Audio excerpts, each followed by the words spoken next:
No fantasi, fakta yang tak bisa dinegosiasi.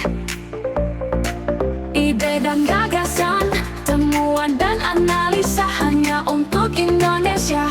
Salam kebenaran.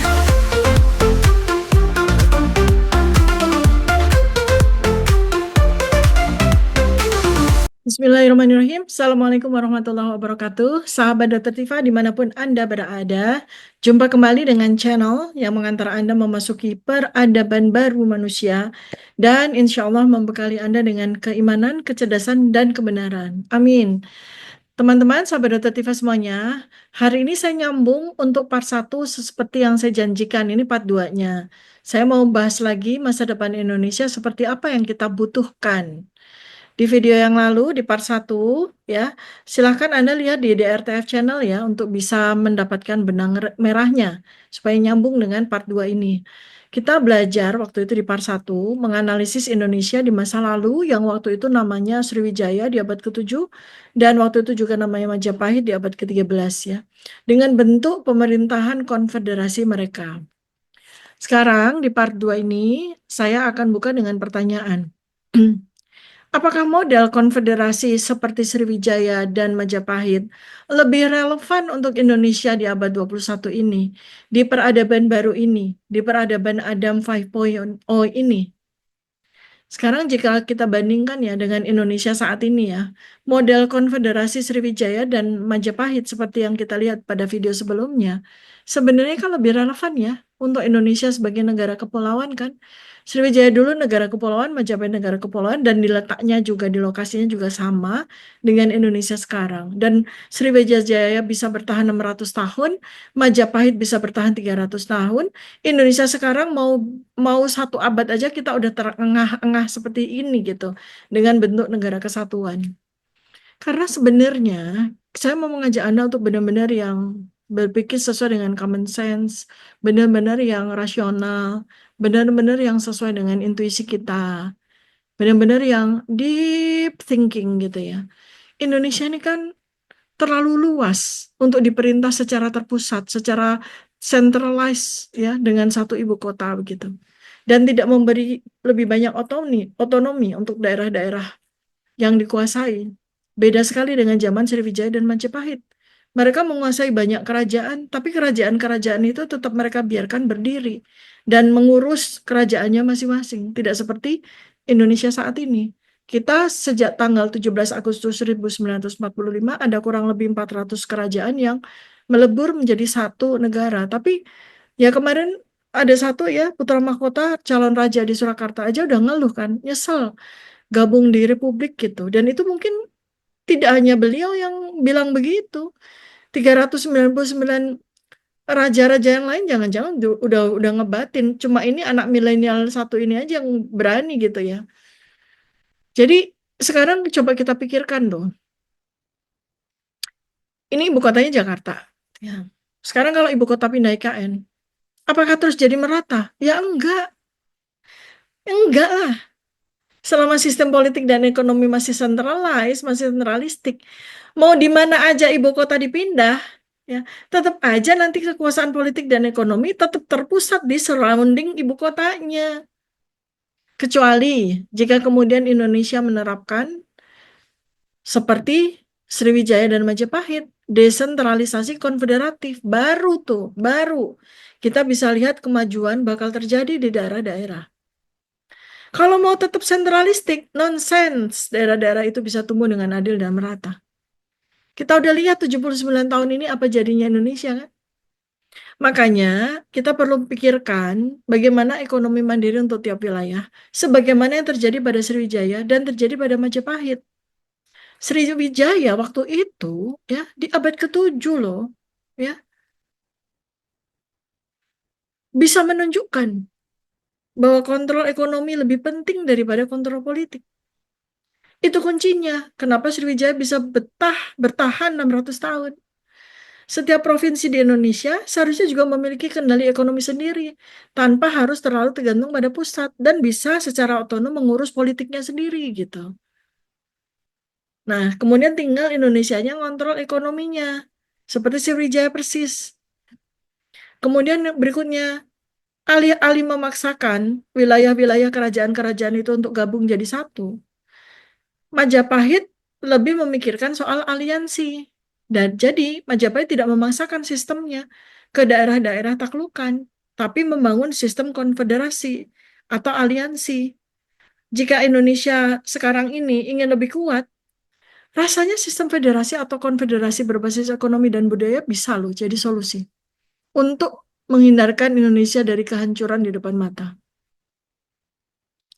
Sriwijaya dan Majapahit bukan kerajaan dengan sistem pemerintahan tunggal yang mengontrol seluruh Nusantara secara langsung.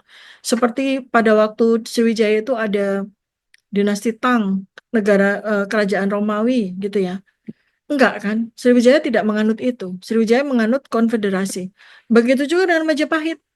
Waktu itu ada dinasti Ming di China yang sangat sentralistik. Tapi Majapahit nggak menganut itu. Majapahit menganut konfederasi. Mungkin mereka belajar dari bagaimana Sriwijaya bisa bertahan selama 600 tahun. Maka diikutin juga bentuk kerajaan dengan sistem konfederatif. Jadi akan sangat bagus ternyata ketika konfederasi longgar itu diterapkan, di mana daerah-daerah diberi otonomi luas selama tetap dalam orbit pengaruh pusat. Gitu. Rasanya kok model ini lebih cocok untuk Indonesia sebagai negara kepulauan yang luas dan beragam dibandingkan sistem sentralistik yang kita miliki saat ini. Kecuali memang ada udang di balik batunya ya, kenapa memaksakan untuk sistem sentralistik. Nah, tetapi kalau kita memang berpikir agar Indonesia ini bisa everlasting, bisa lebih maju, mungkin saatnya kita kembali belajar dari Sriwijaya dan Majapahit.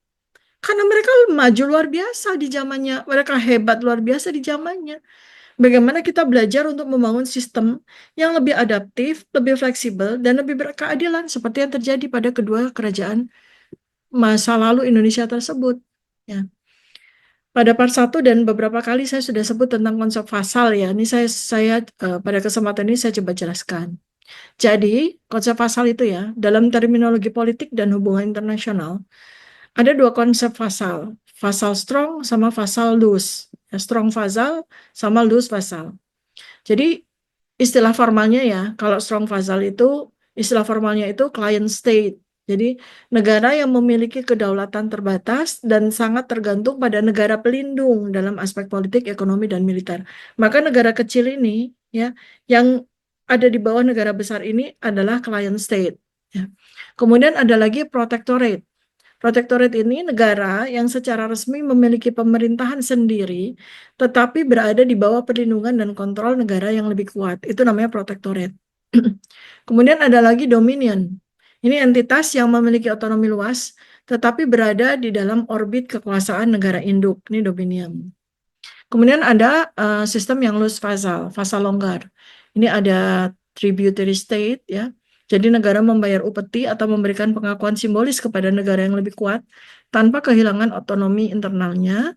Ada lagi sphere of influence, jadi wilayah yang secara de facto berada di bawah pengaruh politik, ekonomi, atau militer suatu negara tanpa adanya kontrol langsung ataupun formal, atau suzerainty. Hubungan di mana negara kecil mengakui kedaulatan negara besar tetapi tetap menjalankan pemerintahan internalnya secara independen. Jadi ada fasal strong, ada fasal loose ya. Nah, kalau konteksnya Majapahit itu, fasal strongnya mereka tuh mirip dengan client state atau protectorate. Terus fasal loose-nya mereka itu lebih mendekati tributary state atau sphere of influence. Misalnya ya, wilayah inti nih, wilayah inti yang udah saya jelaskan pada part 1, Kormandalanya, itu wilayahnya ada di Jawa Timur, Madura, dan Bali. Jawa Timurnya ada di Trowulan, Daha, Tumapel, Kahuripan. Lalu ada Madura dan Bali. Ini dikuasai langsung oleh Majapahit dengan pemerintahan pusat yang kuat. Jadi Raja Majapahit dan para pembesar istananya, kabinetnya itu mengatur administrasi dan ekonomi dari wilayah inti ini secara langsung. Pajak dan hasil pertanian dari daerah ini menjadi sumber utama kekuatan ekonominya kerajaan. Kemudian mereka punya fasal strong ya, Inner Mandala, Sunda, Melayu, Sumatera, Palembang, Kediri. Ini kerajaan-kerajaan ini tetap memiliki otonomi luas dalam urusan domestik, tapi tetap tunduk pada Majapahit dalam kebijakan luar negeri dan militer. Mereka mengirim upeti dan bantuan militer ke Majapahit kayak gitu tuh. Kemudian loose fasal ya atau fasal longgar outer Mandala ini Kalimantan, Maluku, Filipina sampai Semenanjung Malaya. Nah, wilayah-wilayah ini hanya mengakui supremasi Majapahit secara simbolis. Mereka kirim upeti iya, tapi waktunya nggak tertentu. Kemudian Majapahit tidak mengintervensi pemerintahan lokal, tapi akan menindak jika ada ancaman terhadap stabilitas. Nah, sekarang tiba waktunya setelah Majapahit runtuh, terjadilah kolonialisme kan di Indonesia ya selama sekian ratus tahun lah gitu ya. 200 tahunan sebetulnya. Jadi mulai dari mix antara partnership dagang dengan VOC, sebuah PT milik pemerintah Belanda, dengan partnershipan dengan kerajaan-kerajaan yang ada di Nusantara. Habis itu benar-benar yang dijajah ya. Jadi wilayah Indonesia ini disebut sebagai Hindia Belanda. Bagian dari Belanda itulah dijajah itu sekitar tidak secara itu 100 tahun aja sih yang benar-benar menghapus kedaulatan daerah dan menerapkan sistem birokrasi sentralistik itu baru 100 tahun kurang lebih sedikit ya. Dan itu dimaksudkan agar Belanda lebih mudah mengontrol ekonomi dan politik. Nah, modelnya si kolonial inilah yang kemudian diwarisi oleh Indonesia. Jadi diwarisi nih. Jadi bukan Sriwijaya, bukan Majapahit yang diwarisi, malah mewarisi kolonial, centralized. Waktu itu Batavia memegang kendali penuh atas daerah ya. Mulai dari waktu itu VOC di Ambon, pindahin ke Jakarta, pindahin ke Batavia. Sejak itu kemudian pusat ya memegang kendali penuh atas daerah. Habis itu kemudian ada kemerdekaan Indonesia. Kolonialisme mengajarkan sentralisasi, sentralisasi diikuti oleh Indonesia. Sentralisasi berkedok nasionalisme kan namanya jadi begitu kan ya. Dua presiden awal, Presiden Soekarno dan Presiden Soeharto mempertahankan sistem sentralisasi ini dengan dalih menjaga persatuan. Nah, sekarang sambil berjalan ya sampai kemudian ke reformasi 98 sampai sekarang ya. Lihat ya, setelah sentralisasi itu yang mengikuti sistemnya kolonialisme Belanda, siapa yang paling diuntungkan? Yang paling diuntungkan oligarki, elit politik, elit ekonomi, ya kan? Sementara daerah tetap miskin dan sangat bergantung pada pusat. Kan itu tuh. Terus ada reformasi nih tahun 1998, runtuhnya Presiden Soeharto. Tapi ternyata hanya memberikan desentralisasi semu. Karena ternyata daerah tetap saja tidak bisa mandiri secara ekonomi dan politik. Jadi ini kesimpulan historisnya. Sesungguhnya Indonesia saat ini tuh bentuknya itu nggak sesuai sama DNA sama genetikanya Nusantara yang asli. Nusantara yang asli itu kalau kita lihat dari dua kerajaan yang paling besar Sriwijaya dan Majapahit itu konfederasi sangat menghormati keragaman dari kerajaan-kerajaan yang mereka kuasai. Nah, kalau negara Indonesia ini yang menggunakan sistem sentralisasi ini sebenarnya lebih dekat dengan warisan kolonial, lebih dekat dengan watak-watak kerajaan di Eropa seperti kerajaan Belanda yang memang memusatkan kekuasaan di tangan segelintir elit aja, elit kerajaan, elit politik, elit ekonomi kan gitu. Jadi kita ini mewarisinya bukan mewarisi DNA-nya kerajaan di masa lalu Indonesia asli, tapi malah mewarisi kerajaan Belanda yang menjajah kita, mewarisi kolonialisme yang memang memusatkan kekuasaan di tangan segelintir orang. Dari sisi landasan filosofis deh. Kan ada kesalahan yang sangat fundamental dalam konsep negara kesatuan ini kan. Karena sekali lagi DNA-nya kita itu enggak kesatuan. DNA-nya kita itu keberagaman yang disatukan dalam satu visi bersama. Itulah artinya Bhinneka Tunggal Ika. Keberagaman yang disatukan oleh visi bersama. Bukan berbeda-beda tetapi tetap satu. Bukan. Keberagaman, Bhinneka, yang disatukan oleh visi bersama. Jadi negara kesatuan ini kayak nggak sesuai sama DNA ya gimana dipaksakan kan? Kan konsep negara kesatuan Republik Indonesia itu kan seolah-olah sakral. Padahal aslinya tuh nggak ada dalam sejarah Nusantara yang asli itu nggak ada. Kesatuan, mana ada kesatuan nggak ada. Saya udah jelaskan dalam part 1. Sriwijaya bentuknya konfederasi, Majapahit bentuknya konfederasi. Dan kerajaan-kerajaan lain pastilah juga demikian. Karena memang itu yang paling otentik, yang paling orisinal dan paling sesuai dengan genetikanya Kepulauan Nusantara ini. Akhirnya, dalam 79 tahun ini, Negara Kesatuan Republik Indonesia ini dijadikan alat hegemoni politik, alat ancaman, bukan alat kesejahteraan rakyat. Bhinneka Tunggal Ika dijadikan arti yang sangat sempit ya, berbeda-beda tetapi tetap satu ya, tapi tetap saja cuma sebatas slogan, bukan sistem nyata dalam pemerintahan kan. Padahal arti sesungguhnya dalam Kakawin Sutasoma itu beragam tetapi disatukan dalam satu visi bersama. Sumpah Palapanya Majapahit, Sumpah Palapanya Gajah Mada itu. Sekarang nih, kalau kita lihat ya dari sisi kekuasaannya. Ini kan sebetulnya sistem sekarang ini kan kayak kekuasaan itu hanya berpindah dari raja kolonial zaman Belanda dulu ke raja politik modern kan. Yang mana itu adalah oligarki dan dinasti politik.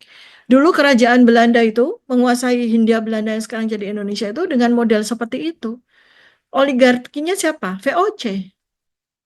Perusahaan-perusahaan yang ada di bawah naungan VOC itu oligarkinya. Dinasti politiknya, dinasti politik Orange, dinasti politik kerajaan Belanda. Kan pindah gitu, dipindahin. Ya, padahal dalam sistem lama Nusantara, ya, Sriwijaya atau lebih dulu Mataram kuno, kemudian Majapahit, sistem lama Nusantara itu, pemimpin itu diuji berdasarkan kelayakan dan kebijaksanaan, bibit, bebet, bobot, kredensial, integritas, kredibilitas. Seperti Majapahit, punya raja yang menguasai siapa? Perdana Menteri, Mahapatih. Gajah Mada siapa? Orang biasa yang memiliki bibit, bebet, bobot, kredensial, integritas, dan kredibilitas. Dialah yang mempersatukan Bhinneka Tunggal Ika dalam satu visi bersama kerajaan-kerajaan itu. Sekarang nih di Indonesia pemimpin dipilih berdasarkan uang dan popularitas. Influencer, tiba-tiba jadi pejabat, YouTuber, tiba-tiba jadi pejabat, punya uang banyak, punya popularitas. Bibit bobotnya bagaimana? Kredensialnya bagaimana? Integritas, kredibilitasnya bagaimana? Yang penting uang, yang penting populer. Kan gitu tuh sekarang. Jadi Indonesia ini dalam bentuknya saat ini yang sekarang ini kita menjadi warga negaranya ini sebenarnya nggak berbasis pada nilai-nilai keadilan, keseimbangan, dan kedaulatan rakyat sejati. Pancasila cuma jadi slogan aja. Bahkan mungkin nyatanya pejabat-pejabat pada lupa Pancasila, nggak bisa sebutin sila 1 sampai sila 5, nggak bisa sebutin dengan runtut. Sekarang kalau dari sisi nilai spiritual ya, negara itu kan sesungguhnya harus sejalan dengan hukum Allah kan, dengan hukum Tuhan kan ya.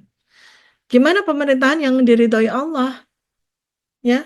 Yang jelas kalau dalam agama yang saya anut, agama Islam, pemerintahan itu ya backbone-nya, fondasinya itu harus berbasis pada keadilan dan kesejahteraan rakyat. Itulah pemerintah. Disebut sama Allah dalam Quran surat Al-Maidah ayat 8. Jadilah kalian ini penegak kebenaran yang bertindak dengan adil, ya kan? Janganlah berlaku tidak adil. Berlakulah adil karena keadilan itu lebih dekat dengan takwa.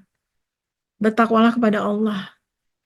Jadi para pejabat itu kan seharusnya ditegakkan pertama itu adalah keadilan demi untuk kesejahteraan rakyat. Kesejahteraannya disampaikan pada Quran surat An-Nisa ayat 58. Apabila kamu menetapkan hukum di antara manusia, hendaklah kamu tetapkan secara adil. Ya, sesungguhnya Allah memberi pengajaran yang paling baik kepadamu. Ya kan? Adil, adil, adil. Karena keadilan itu yang membawa kepada kesejahteraan. Sekarang bagaimana pemerintah dijalankan dengan ketidakadilan? Yang ada kehancuran. Kan gitu.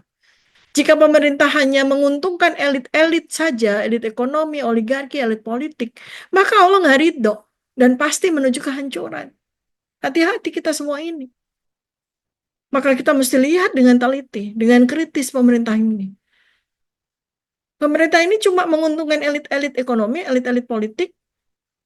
Rakyatnya bagaimana? Tetap miskin papa, tetap harus dikasih makan gratis, kan begitu tuh. Gimana itu ridha Allah akan datang?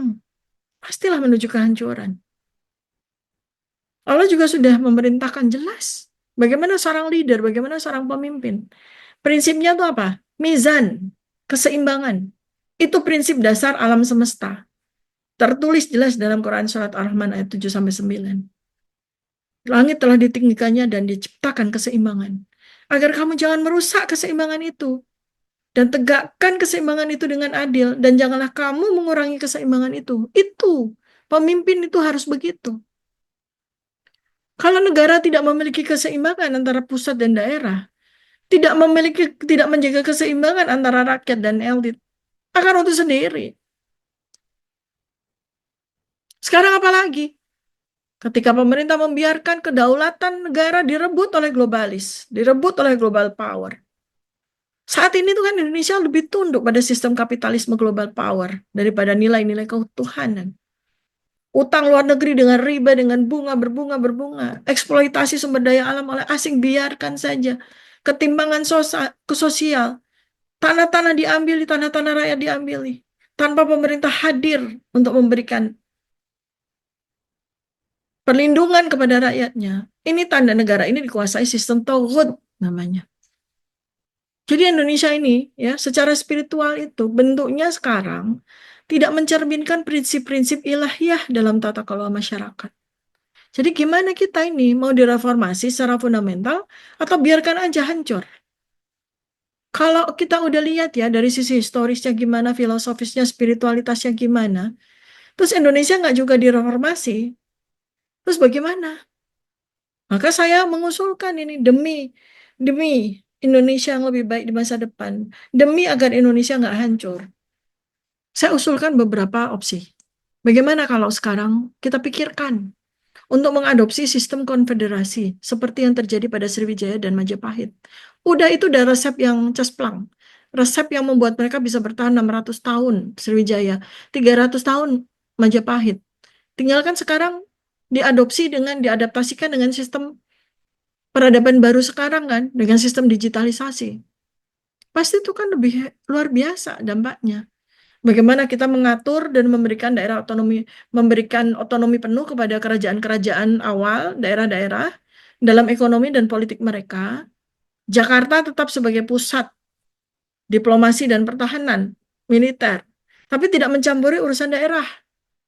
Kemudian, bagaimana agar dengan sistem konfederasi itu, sistem oligarki itu bisa hapus.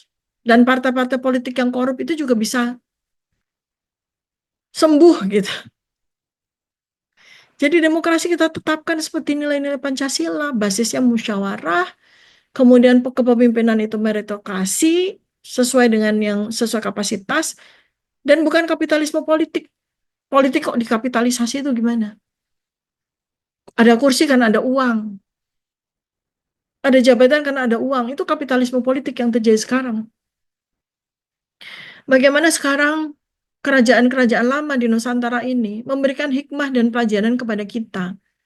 Bisa bertahan ratusan tahun tuh caranya gimana?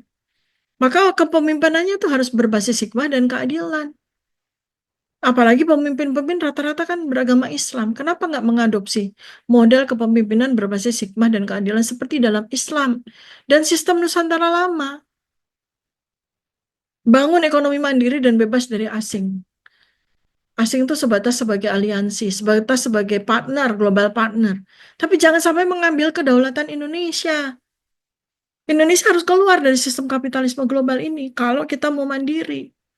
Karena apa? Ternyata kapitalisme global ya dengan sistem investasi yang ternyata tuh mengeruk keuangan, mengeruk kekayaan Indonesia dan membuat kita menjadi negara budak, menghancurkan kedaulatan nasional kita. Bagaimana kalau sejak sekarang kita masih ada kesempatan? Kita kan masih negara berdaulat. Terapkan ekonomi berbasis sumber daya lokal dan teknologi mandiri, basis digital mandiri, bikin sendiri. Kan harusnya bisa. Pemerintah nih, jalankan sesuai dengan prinsip keseimbangan, mizan. Seimbangkan kekuasaan pusat dan daerah, ekonominya, politiknya, jaga keseimbangan antara kepentingan manusia dan nilai-nilai keutuhanan.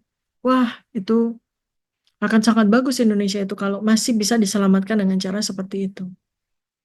Tapi, kalau dibiarkan aja seperti sekarang, biarkan aja Indonesia tetap bertahan dengan sistem sekarang, maka Indonesia akan terus berada di bawah kendali oligarki dan global power. Ketimbangan akan semakin besar antara pusat daerah, antara masing-masing daerah, yang bisa memicu disintegrasi bangsa. Ini pada siap-siap nih kalau terus-terusan kayak gini. Negara akan kehilangan relevansinya di masa depan karena gagal menjawab tantangan zaman, sibuk sendiri. Jadi kalau dilakukan revisi fundamental dengan landasan pelajaran historisnya, filosofisnya, spiritualnya, Indonesia saya yakin bisa menjadi negara yang jauh lebih adil dan berdaulat. Baldatun thayyibatun warabun ghafur. Sekarang kita diskusi ya. Silahkan kita mau nunggu kehancuran atau mempersiapkan ke sistem yang lebih baik di masa mendatang. Saya butuh komentar terkeren dan tercerdas Anda ya. Sebarkan video ini, bangkitkan kesadaran kita semua. Jangan lupa like, subscribe, dan share video ini agar banyak orang tergugah dan bangun untuk berjuang. Sampai jumpa di video berikutnya. Wassalamualaikum warahmatullahi wabarakatuh. Salam kebenaran.